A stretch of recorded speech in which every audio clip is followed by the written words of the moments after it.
안녕하세요. 다산에듀 교수 이창선입니다. 자, 이번 시간에는 소방설비 기사, 산업기사 필기 이론 강의에 대한 오리엔테이션 시간을 가져보도록 하겠습니다. 자, 이번 시간을 통해서 이제 시험에 관한 간단한 정보와 그리고 각 과목별로 이제 어떻게 대비를 하셔야 되는지에 대해서 간단하게 설명을 드리도록 하겠습니다. 자, 먼저 시험에 관한 이제 정보를 이제 보실 거예요. 그래서 소방설비 기사와 산업기사 같은 경우에는 지금 이제 실시 회차가 1년에 지금 1회차부터 4회차까지 지금 4번의 그 시험이 있는데, 이제 소방설비 기사 같은 경우에는 이제 3회차를 제외하고 1회차, 2회차, 그리고 4회차에 이렇게 시험을 보게 되어 있습니다.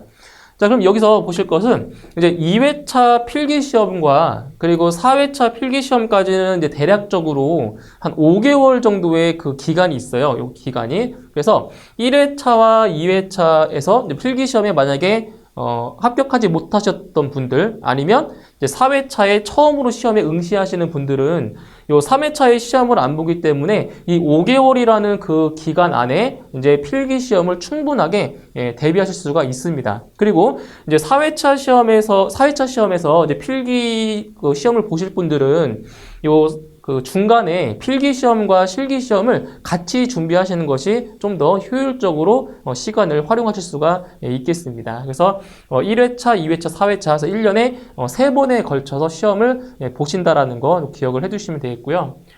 그 다음 이제 중요한 시험 과목이죠. 그래서 소방설비 기사와 산업기사는 총 4과목으로 구성이 되어 있습니다. 그래서 이게 전기 분야와 기계 분야로 이렇게 나눠져 있는데, 이 전기 분야와 기계 분야는 이제 공통 과목이 존재하죠. 그렇죠? 그래서 첫 번째 과목 소방 원론과 그리고 세 번째 과목인 소방 관계 법규는 이제 공통 과목으로 그래서 전기 분야에도 출제가 되고 있고, 그리고 기계 분야에도 공통적으로 출제가 되고 있습니다. 이제 두 번째 과목에서는 이제 전기 분야에서는 소방 전기 일반이라는 이러한 과목이 있고요. 그리고 기계 과목에서는 소방 유체역학이 나오겠죠. 그죠? 그러니까 유체역학에는 여기에 연력학도 포함이 되고 있어요. 연력학. 아주 어려운 내용이죠. 네, 그리고 이제 네 번째 과목에서는 이제 소방 전기 시설의 구조 및 원리와 그리고 소방 기계 시설의 구조 및 원리. 그래서 전기 분야와 여기 기계 분야 나눠서 이렇게 시험을 보게 되어 있습니다. 그래서 총 보실 과목은 네 과목을 보시면 되는 거죠. 자, 문항수를 보시게 되면 이제 과목당 20문제씩 출제가 되고 있고요. 총 4과목이기 때문에 총 문항수는 바로 80문항 정도 시험을 보시면 되겠습니다.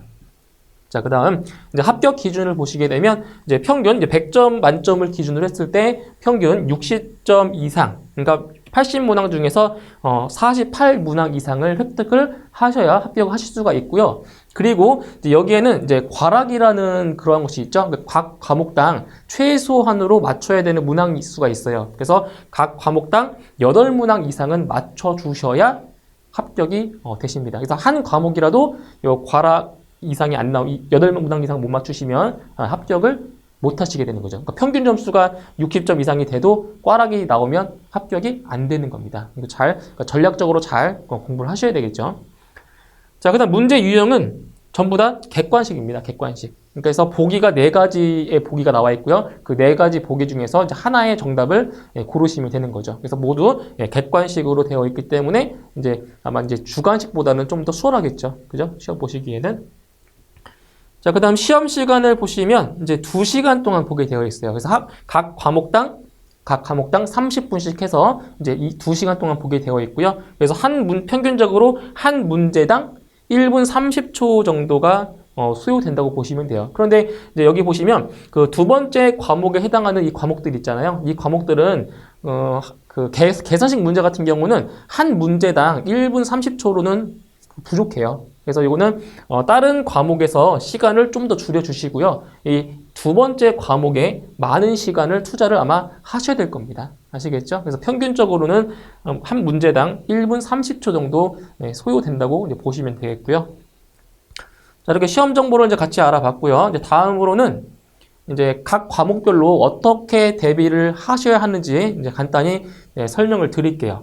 자, 첫 번째 과목에 해당하는 이제 소방 원론이죠. 공통 과목인데, 이제 소방 원론 같은 경우는 이제 그 기본적으로 이제 화학적인 내용들이 많이 다루고 있는 그러한 과목이에요. 그래서 중고등학생 때 이제 배웠던 이제 그러한 이제 기본적인 화학 공식이나 뭐 화학에 관련된 용어들이 많이 나오고 있죠. 그래서 이게 대학교에서 이제 배웠던 뭐 전문적인 그러한 내용들은 아니기 때문에 이제 조금만 공부를 하셔도 쉽게 좀 이해를 하실 수가 있으실 겁니다. 이제 어려워하시는 것들은 이제 뭐 이제 화학식 같은 경우, 그리고 용어 자체가 이제 화학적인 용어가 많이 나오기 때문에 조금 어렵게 다가올 수가 있어요. 이제 많이 보시면 이게 많이 친숙해지면 이제 이렇게 어려운 내용은 아니니까 큰 걱정 안 하셔도 되겠습니다. 자, 그리고 이제 그 과목 중에, 이 과목에서 그 학습 내용 중에서 가장 많이 출제되고 있는 부분이 어디냐면 바로 연소 이론 부분이랑 그리고 이제 소화 이론 부분이 출제가 많이 되고 있어요. 그렇기 때문에 이제 공부를 하실 때 이제 연소 이론과 소화 이론 위주로 집중적으로 공부를 하시는 게 더 전략적으로 아마 더 좋으실 겁니다. 자, 그리고 이제 20문제 중에서 이제 계산 문제도 출제가 되고 있어요. 이제 계산 문제가 평균적으로 3, 4문제씩 출제가 되고 있기 때문에 공식을 반드시 암기를 하셔야 된다는 거 기억해 주시고요. 자, 그리고 나머지 과목에 비해서 이제 고득점을 할 수 있는 과목이 바로 소방 원론입니다. 그래서 소방 원론에서 그 평균 점수를 많이 올려놔야 그 두 번째 과목에서 좀 그 점수 획득이 낮아도 이제 평균 점수를 넘길 수가 있거든요. 그래서 이 소방 원론 같은 경우에는 이제 보통 17문항 정도 이상, 17문항 이상 정도는 맞추신다는 생각으로 공부를 하셔야 됩니다. 그죠? 여기서 소방 원론에서 평균 점수를 많이 올리셔야 돼요. 안 그러면은 합격하기 어렵습니다. 예, 중요한 과목이에요. 자, 이제 두 번째 과목에 해당하는 소방 전기 일반. 자, 전기 분야에 해당하는 소방 전기 일반이 있고요. 이제 기계 분야에 해당하는 소방 유체역학이라는 게 있어요. 자, 이제 회원분들께 이제 말씀을 들어보면은 이제 보통 이 전기 분야보다 기계 분야가 더 어렵다라고 이제 말씀을 많이 하세요. 거의 대부분이 말씀하시는데, 이제 실질적으로 공부를 이제 두 개의 과목을 공부를 해 보신 분들은 느끼실 거예요. 어떤 걸 느끼실 수 있냐면, 공부해야 될 내용 자체가 전기 분야가 더 많아요. 공부할 내용은 되게 방대해요. 엄청나게. 근데 기계 분야가 조금 이제 내용은 적지만 좀 더 어려워요. 내용 자체가. 그래서 공부할 내용은 전기 분야가 더 많고 난이도 측면에서는 기계 분야가 좀 더 어려워요. 뭐 이거는 뭐 개인마다 다 다르겠죠, 수준이. 그러니까 기계를 전공한 사람은 쉬울 거고 전기를 전공한 사람은 더 쉽겠죠, 그죠? 그래서 개인 차는 있겠지만 이제 확실한 거는 공부할 내용 자체는 전기 분야가 더 많다라는 거, 이건 좀 기억을 해주시면 되겠어요. 자, 그다음 이제 소방 전기 일반도 그렇고 유체역학도 마찬가지인데 이제 총 20문항 중에서 한 절반 정도, 절반 이상이나 50%, 60% 정도가 이제 계산 문제가 출제가 돼요. 그래서 자주 나오는 공식들은 이제 별도로 이렇게 정리를 하셔서 틈틈이 이제 암기를 하시는 게 좋을 거고요. 그리고 아무래도 이제 계산 문제가 많다 보니까 이제 계산기 사용법을 이제 숙지를 하셔야 돼요. 그래서 계산기 사용법을 몰라서 아는 문제도 틀리는 경우도 많이 봤거든요. 그래서 시험 보시기 전에 계산기 사용하는 방법 같은 경우는 반드시 숙지를 하시면 되겠습니다. 이거는 뭐 따로 연습할 필요 없어요. 이제 시험 공부하시면서 자꾸 계산기 사용해 보시면은 자주 사용하는 그 기능들이 있을 거 아니에요, 그죠? 그럼 자연스럽게 습득이 되실 겁니다. 이거 반드시 사용법 알고 계셔야 돼요.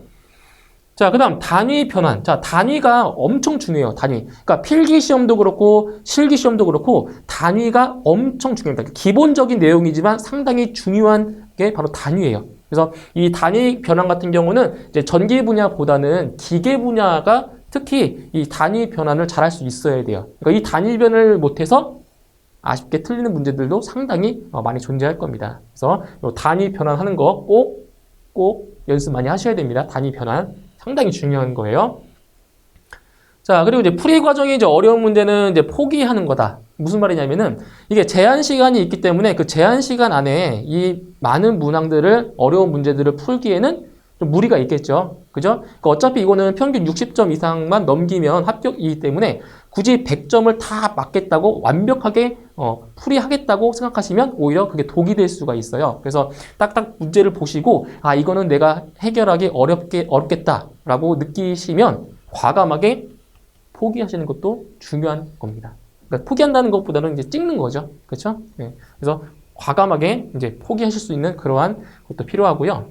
그 다음에 이제 실기 시험과 많은 연관이 있어요. 그러니까 전기 분야보다는 이제 기계 분야에서는 이제 실기 시험에서도 이 계산했던 공식들이 실기 시험에도 그대로 나오는 경우가 많아요. 그러니까 전기 분야는 그렇게 많지는 않아요. 전기 분야는 이제 필기 시험과 이제 실기 시험이 좀 독립되어 있어요. 그죠? 근데 기계 분야 같은 경우는 요 계산식 있죠? 계산하는 공식 자체가 실기 시험에서도 나오기 때문에 그 공식들을 암기하실 때 조금 더 꼼꼼하게 이제 암기를 하실 필요가 있겠죠. 기계 분야 같은 경우는.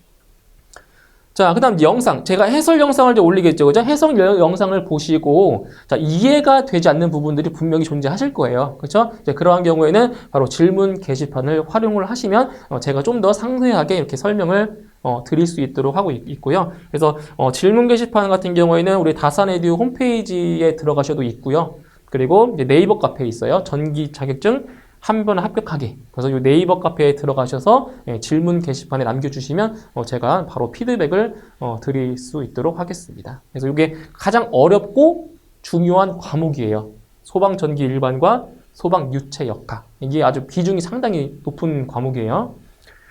자, 그 다음 이제 세 번째 과목을 보시면 소방 관계 법규입니다. 말 그대로 법에 관련된 내용인데 이 과목도 마찬가지로 공통 과목에 해당이 되는 거죠. 자, 이 법 같은 경우는 이거는 다 암기하셔야 되는, 통째로 암기를 하셔야 되는 내용이기 때문에 오히려 계산하는 문제보다 더 어려울 수가 있는 과목이 바로 이 소방관계 법규입니다. 그래서 보시면, 자, 이거는 이제 소방관계 법규는 이제 별도로 시간을 내서 암기를 하는 것보다 이제 그 시간이 날 때 짬짬이 그 시간이 났을 때 암기를 하시는 게 중요해요. 그래서 저희가 이제 포켓 요약집도 이제 판매를 하고 있기 때문에 이 포켓 요약집을 이제 들고 다니시면서 휴대하시면서 시간 날 때마다 수시로 계속 보시는 거예요. 그게 제일 중요해요. 아시겠죠? 시간을 따로 내서 암기하시는 게 아니라 틈틈이 이제 어디 다니실 때, 뭐 화장실에 계실 때나 계속 그 포켓 요약집을 들고 다니시면서 계속 보시면, 눈으로 계속 보시고 손으로 써보고 해보시면 이제 좀 암기하시는데 많이 도움이 되실 겁니다. 자, 그리고 소방관계 법규 같은 경우는 크게 4장으로 구성이 되어 있어요. 4개 파트로 구성이 되어 있는데 그 4개의 파트 중에서 자, 두 번째 파트인 화재 예방, 소방시설, 설치 유지 및 안전관리에 관한 법령이 있죠. 이 부분이 그 나머지 그 파트보다 그 출제되는 비중이 상당히 높아요. 그러니까 여기에서 거의 대부분 출제된다고 보시면 돼요. 그래서 공부를, 암기를 하실 때 이 파트를 위주로 암기를 해주시면 조금 더 효율적으로 시간을 관리하실 수가 있습니다. 이거 상당히 비중이 높은 부분이에요, 이 파트가. 자, 그 다음에 소방관계법규는 이게 1년에 수시로 개정이 되고 있는 것 중에 하나예요. 이 소방관계법규가. 그래서 이 소방관계법규가 개정되는 사항은 제가 개정될 때마다 이제 공지해드리고 있어요. 다산에듀 홈페이지와 그리고 네이버 카페에 공지해드리고 있기 때문에 그 개정되는 사항에 대해서는 놓치시면 안 됩니다. 그래서 개정되는 사항 반드시 확인하시고 시험에 응하셔야 되겠습니다. 아시겠죠? 그러니까 이 법은 수시로 바뀌고 있어요. 그리고 법은 매년 그리고 매년 초, 매년 말에 그리고 중간 이럴 때 많이 바뀌고 있으니까 이걸 잘 인지해 주시고 그 시기가 됐을 때 법이 개정이 되겠구나. 그래서 확인을 해 보시면 되겠습니다. 자, 이제 그 다음에 이제 이 그 소방 관계 법규 내용이 방대하다 보니까 이거를 그냥 막 아무렇게나 암기하시는 것이 아니라 이제 어떤 주제를 정해서 암기하시는 게 중요해요. 그래서 어떤 주제를 말하는 거냐면 뭐 담당자, 명령권자, 뭐 시도지사인지, 뭐 소방청장인지, 뭐 소방본부장인지 이러한 담당자별로 나누어서 이제 공부를 하실 수가 있고요. 그다음 기간 같은 경우 뭐 30일 이내냐, 뭐 7일 이내냐 이런 것도 있죠. 그러한 기간들도 이제 나누어서 공부를 해주시고요. 벌칙, 그죠? 벌칙도 상당히 자주 나오는데 이 내용이 엄청 많기 때문에 헷갈리세요. 뭐 5년 이하의 징역 또는 5천만 원 이하의 벌금이다. 뭐 이런 것들. 그래서 이것도 그 벌금의 기준으로 이렇게 분류를 해서 암기를 하시는 게 좀 더 도움이 되실 겁니다. 그 다음에 규정 같은 경우 대통령령인지 뭐 행정안전부령인지 이러한 것들도 잘 분류하시면 되겠고요. 그 다음 실시 횟수 뭐 1년에 한 번 이상인지, 뭐 2년에 한 번 이상인지, 뭐 한 달에 한 번 이상인지 이런 것들이 있죠. 이런 실시 횟수 이런 것들도 잘 정리를 하셔가지고 공부를 하시면 좀 더 도움이 되실 겁니다. 자, 이제 그다음 이제 교재를 이제 보시게 되면은 이제 중간중간에 이렇게 삭제 또는 개정, 뭐 이렇게 적색선으로 이렇게 그어져 있는 것들이 아마 보이실 거예요, 간간히. 그런 것들은 이제 개정되거나 삭제된 문제이기 때문에 이제 공부하실 때 이제 이걸 제외하시고 공부를 해주시면 되겠습니다. 아시겠죠? 적색선으로 그어져 있는 것들은 공부 안 하셔도 되는 내용들이에요. 자, 이제 마지막 네 번째 과목에서는 이제 소방전기 시설의 구조 및 원리와 그리고 소방기계 시설의 구조 및 원리. 그래서 전기 시설은 전기 분야, 그리고 기계 시설은 이제 기계 분야의 출제가 되겠죠. 그렇죠? 그래서 이것도 마찬가지로 그 소방관계 법규와 똑같아요. 암기할 내용들이 상당히 많습니다. 그래서 이것도 마찬가지로 포켓 요약집이 저희가 출시해놨기 때문에 이제 포켓 요약집을 들고 다니시면서 이것도 꾸준하게 암기를 하시는 게 많은 도움이 되실 겁니다. 자, 그리고 이제 계산 문제 같은 경우도 이제 회차당 이제 2문제에서 3문제 정도 출제가 되고 있기 때문에 이것도 이제 나오는 문제들이 따로 있어요. 그래서 이제 공식을 암기하시는 데는 크게 어려움 없으실 겁니다. 그래서 이것도 공식을 반드시 숙지를 하시고 시험을 보셔야 되겠고요. 자, 그리고 실기시험과 가장 많은 연관이 있는 과목이 바로 이 네 번째 과목입니다. 그죠? 왜 그러냐면은 그 실기시험 같은 경우에도 화재 안전 기준에 대한 그 내용들을 서술형으로 하는 문제들이 많이 출제가 되고 있기 때문에 바로 이 화재 안전 기준을 다루고 있는 이 바로 그 전기나 기계 시설의 구조 및 원리 이 실기시험에 같이 연관이 돼서 출제가 되고 있습니다. 그래서 필기시험을 준비하실 때 실기시험에도 나온다는 생각으로 좀 더 꼼꼼하게 암기를 하실 필요가 있겠습니다. 자, 여기까지 해서 이제 우리 시험 정보에 관련된 내용과 그리고 이제 각 과목별로 대비해야 될 사항에 대해서 간단하게 설명을 드렸습니다. 그래서 저는 이제 다음 시간부터 이제 소방 원론 강의를 이제 시작할 건데 이제 강의를 이제 보시는데 제가 이제 그 강의를 한 번만 보시면 이해가 좀 안 되실 거예요. 그래서 강의를 뭐 2번, 3번 이제 반복적으로 보시면 이제 처음에 들었던 때보다 2번째 더 잘 들릴 거고 그리고 3번째 들을 때가 더 잘 귀 속에 들어올 겁니다. 그래서 반복적으로 공부하시는 그러한 습관을 들이시면 되겠습니다. 예, 저는 이제 다음 시간에 소방 원론 강의로 다시 뵙도록 하겠습니다. 고맙습니다.